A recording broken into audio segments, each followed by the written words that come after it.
Welcome दोस्तों, education with विवेक में। दोस्तों, दुबई गवर्नमेंट ने एक बड़ा फैसला लिया, बात करने वाले हैं उसके बारे में। साथ ही बात करेंगे आज की एयरलाइंस की बड़ी अपडेट्स की।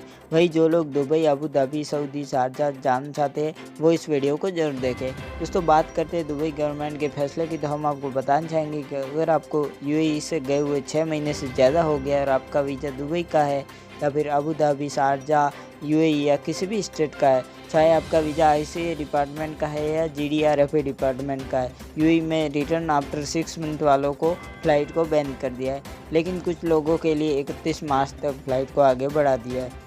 वही अगर आप एम्प्लॉय है या जो भी है, आप रेजिडेंट वीज़ा में रहते हैं तो फिर आप यूएई में रिटर्न आ सकते हैं। चाहे आपको 6 महीने से ज़्यादा टाइम हो गया हो, बस आपको ध्यान ये रखना है कि आपके पास वैलिड वीज़ा होना चाहिए, उसके बाद आपके पास अप्रूवल होना चाहिए, अभी आप यूएई में रिटर्न हो सकते हैं। वही आपको एक स्क्रीनशॉट दिखाना चाहेंगे कि फ्लाई दुबई की ऑफिशियल वेबसाइट से लिया गया, ताकि आप भी इसके बारे में समझ सकें।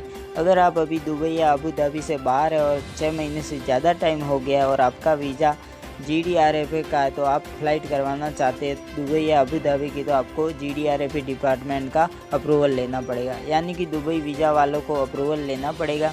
वही अदर इमिरेट्स वालों को फ़्लाइट हो सकती है, लेकिन अबू धाबी वीज़ा वालों को ग्रीन सिग्नल चेक करना है। वही जिनका वीज़ा 31 दिसंबर के पहले एक्सपायर हो गया है वो फ़्लाइट नहीं करवा सकते। चाहे उनका वीज़ा 31 दिसंबर को एक्सपायर हुआ हो, अब वो लोग फ़्लाइट नहीं करवा सकते।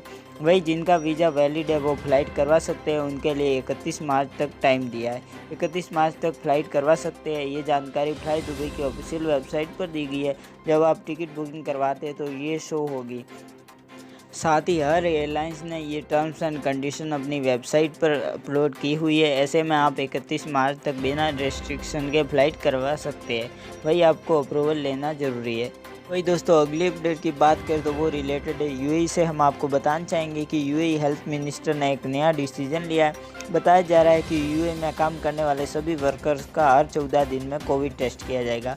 वही यह नियम केवल अबू धाबी में लागू किया गया है और इस नियम के तहत commercial office, restaurant, cafe, supermarket, groceries, bakeries, vegetables and fruit retailer, mall and commercial centre जैसे कि सैलून, जिम, क्लब, सभी पब्लिक प्लेस इसमें शामिल है। इन जगहों पर काम करने वाले स्टाफ या वर्कर का कोविड टेस्ट करवाना कंपलसरी है।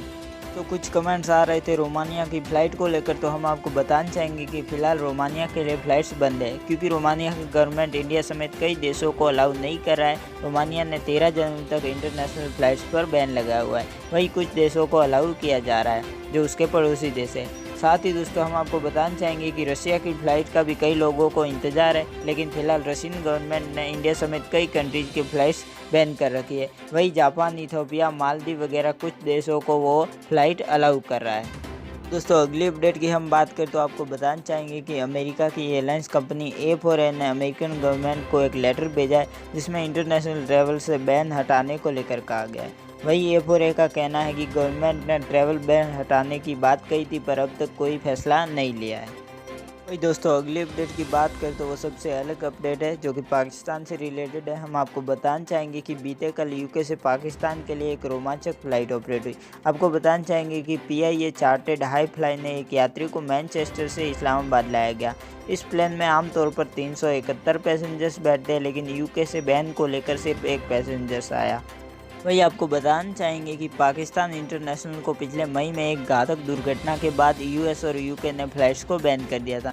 दोस्तों, अगली अपडेट की बात करें तो आपको बताना चाहेंगे कि नाइजीरिया की एयरलाइंस कंपनी अजमन एयर अपनी फ़्लाइट्स में बढ़ोतरी कर रहा है। यह एयरलाइन कंपनी अपने विस्तार के लिए कई नए प्लेन्स और ऑफर्स भी जल्द लॉन्च करेगी। वही बताया जा रहा है कि इसकी फ़्लाइट्स दुबई, ओमान जैसे कई नए डेस्टिनेशन के लिए शुरू करेगी, तो हो सकता है आने वाले टाइम में हमें इसकी नई फ़्लाइट्स देखने को मिल सकती है। वही दोस्तों, अगली अपडेट की बात करें तो वो रिलेटेड है श्रीनगर एयरपोर्ट से। हम आपको बताना चाहेंगे कि श्रीनगर एयरपोर्ट पर बीते कल लगातार तीसरे दिन फ़्लाइट सस्पेंड रही।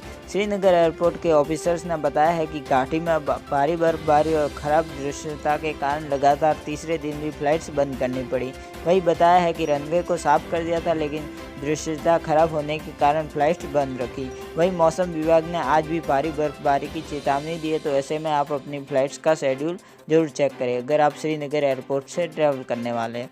वही दोस्तों अगले अपडेट की बात करें तो वो रिलेटेड है वैक्सीन से। हम आपको बताना चाहेंगे कि भारत की ड्रग अथॉरिटी और स्वास्थ्य मंत्रालय की ओर से 2 वैक्सीन को मंजूरी मिल चुकी है। वही बताया है कि 10 दिनों के अंदर इमरजेंसी बेसिस पर वैक्सीन लगाना शुरू कर दिया जाएगा।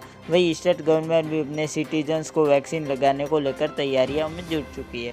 बीते कल स्वास्थ्य मंत्रालय के सचिव राजेश भूषण ने ये जानकारी दी। वही उन्होंने बताया है कि करनाल, मुंबई, चेन्नई और कोलकाता में 4 प्राइमरी वैक्सीन स्टोर है और 37 सेकेंडरी स्टोर है। इन स्टोर्स के थ्रू वैक्सीन डिस्ट्रीब्यूट की जाएगी। वही दोस्तों अगली अपडेट की बात करें तो आप लोगों के बहुत कमेंट आ रहे थे कनाडा की फ़्लाइट को लेकर। हम आपको बताना चाहेंगे कि कनाडा में फ़िलहाल एयर बबल के तहत एयर इंडिया की फ़्लाइट ऑपरेट की जा रही है। ये फ़्लाइट 27 मार्च तक ऑपरेट होती रहेगी। वहीं ये फ़्लाइट्स इंडिया टू टोरंटो और वैंकूवर के लिए जाती है।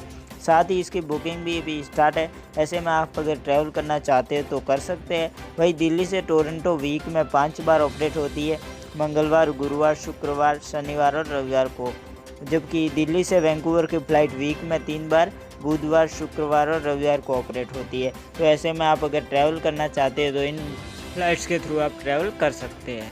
वही दोस्तों सिंगापुर, मलेशिया जैसी कुछ लोकेशन है जहाँ पर जाने का बहुत लोगों को इंतज़ार है, तो उन लोगों को थोड़ा और इंतज़ार करना पड़ेगा क्योंकि वहाँ की गवर्नमेंट नए स्ट्रेन को लेकर काफ़ी सख्ती दिखा रही है। वही सऊदी ने अपने सभी बॉर्डर्स ओपन कर दिए। ये अपने आप में एक अच्छी अपडेट है, लेकिन Indian government regular flight operate नहीं कर रहा है।